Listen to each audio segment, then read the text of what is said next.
چونکہ معتکف حضرات بھی یہاں موجود ہیں، تو جیسے عمرہ کرنے والا یا حج کرنے والا احرام باندھ لیتا ہے تو پھر جائز چیزیں بھی وہ چھوڑ دیتا ہے. محرم جس کو کہتے ہیں نا، احرام والا، بہت ساری جائز چیزیں بھی وہ نہیں کرتا،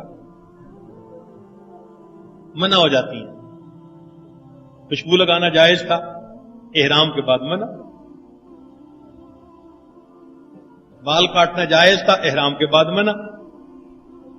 اسی طرح معتکف بھی اعتکاف کی نیت کرنے کے بعد جائز چیزوں کو بھی چھوڑ دیتا ہے.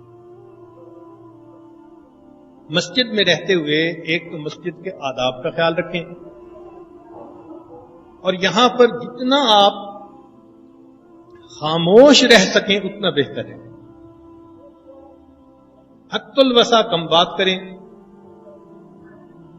کرنی بھی پڑے تو ذرا دھیمے لہجے میں کریں تاکہ دوسرے ڈسٹرب نہ ہو، کسی کی تلاوت میں خلل نہ آئے، کسی کی نیند میں خلل نہ آئے، کسی کے ذکر میں ہو سکتا ہے کوئی اللہ سے تار جوڑ کر بیٹھا ہو تو اس کی کیفیت میں کہیں خلل نہ آئے.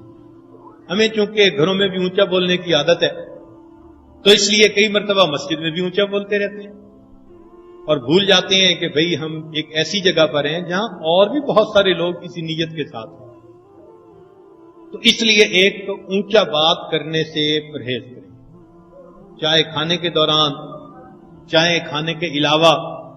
جتنی بھی ضروری بات ہو کوشش کریں کہ سرگوشی کریں، اس انداز سے بات کریں. اور ایک اور مصیبت ہے جس کا نام ہے سیل فون. شیطان اعتکاف کو خراب کرنے کے لیے اس کو استعمال کرے گا.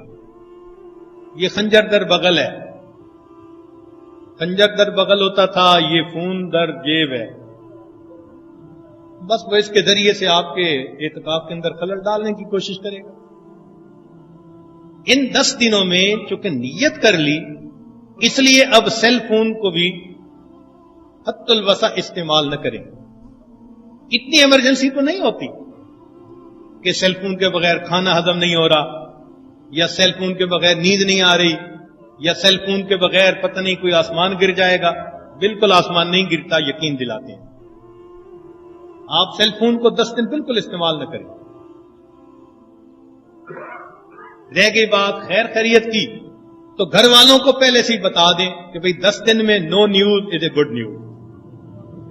بات ختم. یہ کہاں لکھا ہے کہ ہم نے اعتکاف میں بھی روز خیریت دریافت کرنی ہے؟ اس کا استعمال نہ کریں. سب سے بہتر تو یہی ہے. اور کوئی بہت مجبوری ہے کسی کی تو جیسے کوئی مجرم جرم کو چھپ کے کرتا ہے وہ اس طرح کرے. اور وہ احباب جو اعتکاف میں نہیں لیکن اعتکاف والوں کے ساتھ آ جاتے ہیں، ان کی خدمت میں بھی گزارش ہے، کیونکہ ان کے تو کام کاروبار ہوتے ہیں. وہ بھی جب مسجد میں تشریف لائیں تو اس کی جو رنگ ہے اس کو بند کر دیں، سائلنٹ کر دیں، وائبریشن پہ کر دیں، میٹنگ پہ کر دیں، والیوم تھوڑا کر لیں تاکہ دوسرے لوگ ڈسٹرب نہ ہوں. اکثر دیکھا یہ گیا ہے کہ جو جزوی وقت کے لیے آتے ہیں یا بیانات کے لیے آتے ہیں، کیونکہ وہ تو آتے ہی اپنے کاموں سے ہیں تو ان کے سیل فون اسی طرح ہوتے ہیں کئی مرتبہ، تو دیکھنے والا یوں محسوس کرتا ہے کہ شاید اعتکاف والا ہی یہ کام کر رہا ہے. اعتکاف والے بھی احتیاط کریں، اور جو ان کے ساتھ شمولیت کے لیے دوسرے حضرات آتے ہیں وہ بھی احتیاط کریں، بہت احتیاط کریں اس بارے میں.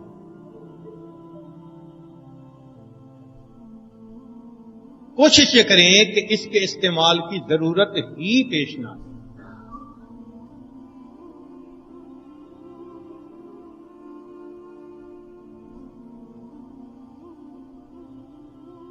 تو 2 باتیں اس وقت تک عرض کی گئیں، ایک باتیں کرنا اور ایک سیل فون کا استعمال.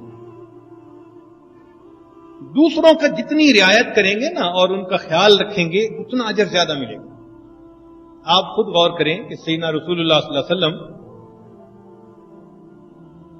اپنی اہلیہ کے ساتھ ایک ہی چارپائی کے اوپر لیٹے ہوتے تھے، تو آپ صلی اللہ علیہ وسلم جب بستر سے نیچے اترتے تھے تو جوتے پہنے بغیر ننگے پاؤں چلتے تھے، اللہ کے حبیب صلی اللہ علیہ وسلم۔ عائشہ جانہ فرماتی ہیں کہ میں نے دیکھا کہ اللہ کے حبیب صلی اللہ علیہ وسلم ننگے پاؤں چل رہے ہیں۔ میں نے پوچھا اللہ کے حبیب صلی اللہ علیہ وسلم ایسا کیوں کر رہے ہیں؟ فرمایا عائشہ تو سو رہی تھی، میں نے کہا جوتوں کی وجہ سے تیری نیند میں خلل نہ آ جائے۔ ہم بھی سنت پر عمل کر لیں اور ایک اس بات کا خیال کریں کہ جو اجتماعی نظم ہے اس میں جڑیں، جو انفرادی اعمال تلاوت وغیرہ کا وقت ہے اس میں انفرادی کام کریں، اجتماعی اعمال کے وقت اجتماعی عمل کریں۔ ورنہ عام طور پر جب رات کو سونے کا وقت ہوگا اس وقت باتیں یاد آ جائیں گی، اور جب دن میں تعلیم کے لیے یا مجلس بیان کے لیے اٹھیں گے اس وقت نیند غالب آ جائے گی۔ تو شیطان ہمارے پیچھے ہے تو لگا ہوا، بڑے بڑے شیطان رمضان میں بند ہو جاتے ہیں لیکن چھوٹے چھوٹے شتونگڑے تو پھر ہی رہے ہوتے ہیں۔ تو کہیں ایسا نہ ہو کہ وہ ہمارے اعتکاف کو خراب کرنے کی کوشش کریں۔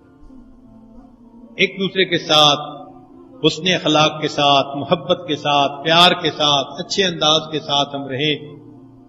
10 دن اس کیفیت کے ساتھ گزاریں کہ یہ وقت ہمارے پاس امانت ہے، اپنا وقت نہیں ہے۔ اب نیت کر کے ہم یہ وقت دے چکے ہیں، اب اس وقت کو ہم نے عبادت میں اللہ کے ایسے استعمال کرنا ہے جس سے اللہ رب العزت خوش ہو جائے، اللہ رب العزت راضی ہو جائے۔